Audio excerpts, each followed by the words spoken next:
Ayan, luluto ako ng balatong, gisang balatong.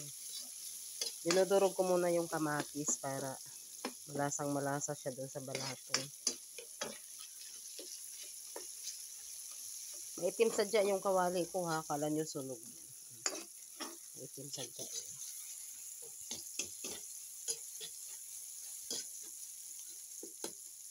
Tapos lalagay ko na yung aking balatong at wala naman akong tagahawak ng cellphone.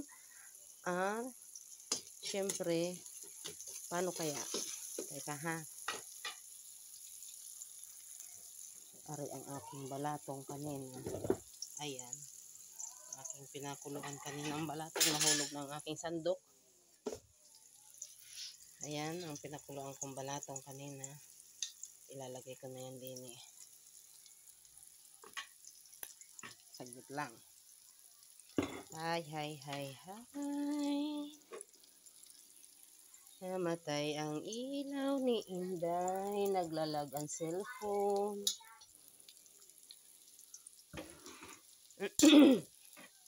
Hihinaan muna natin. Ito na, namamatay-matay ang aking.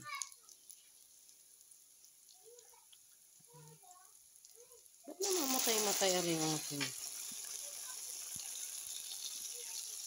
Ano na ari?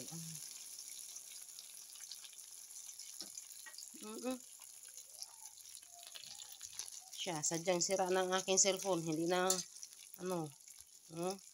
namamatay-matay na ang ilaw. May mamo yata.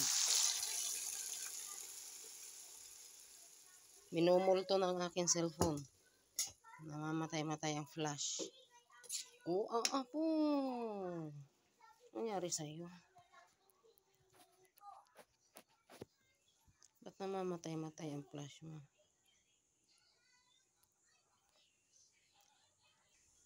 Yan. Gumana na ulit ang aking flash light ng aking cellphone. Oh, nagpapatay sindi ang aking flash ng cellphone ah.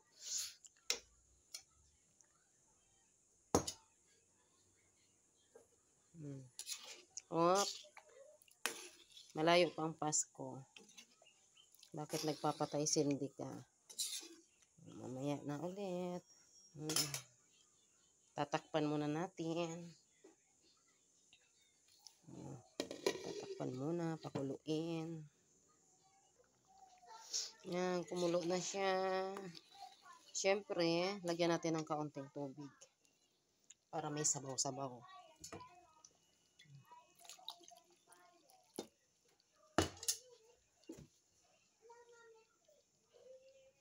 At lagyan na natin yung ating mahiwagang, tayo makita.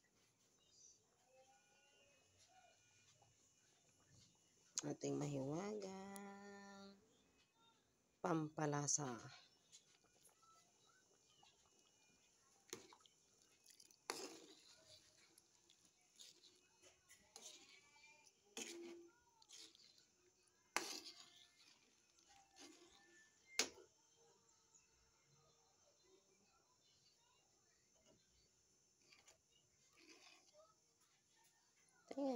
Tikman natin konti. Matabang, natula pang asin. Ayaw mapindot na ang ating